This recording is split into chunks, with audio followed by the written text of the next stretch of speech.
Solidarity operation Sindhu solidarity అంటే వాళ్ళ వెనకాల సైనికులు గురించడానికి కాంగ్రెస్ పార్టీ ఇచ్చిన ప్రోగ్రాం. అదేవిధంగా 140 కోట్ల జనము తరఫున మాట్లాడడం జరుగుతుంది. నా ఉద్దేశం లేదు, ఇన్నోసెంట్ పీపుల్ కశ్మీర్ పోవాలంటే అందరూ చూడడానికి పోతారు, అదొక స్విట్జర్లాండ్. అక్కడ భర్తలను చంపేసి భార్యల ముందు చంపడం అంటే దాని మీద మన పొట్టును చూసేయాలని ప్రయత్నం చేస్తుంటే దాని వ్యతిరేకంగా ఏది ఆపరేషన్ సింధూర్ అని ప్రోగ్రాం తీసుకున్నాం. దాన్ని మేము జయప్రదం చేసాం. నరేంద్ర మోడీ కూడా మేము చెప్తున్నాం, అయ్యా అందరం పోయి చెప్పినాం, అన్ని పార్టీలు చెప్పిన, రాహుల్ గాంధీ, సోనియా గాంధీ, అదేవిధంగా మల్లికార్జున్ ఖర్గే చెప్పిన గో హ్యాడ్ అన్నాం. ఇలాంటి ఛాన్స్ రాదు.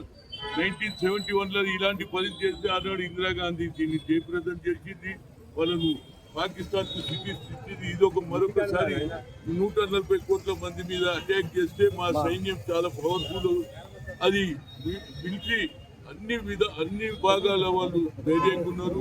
వాళ్ళు మమ్మల్ని ఏం చేయలేరు. ఇప్పటికన్నా వాళ్ళ ఆలోచనలు మార్పు రాని ఈ టెర్రరిజం చేయమని చెప్పడానికి 26 మందిని చనిపోయితే వాళ్ళకి సానుభూతి చెప్తాం.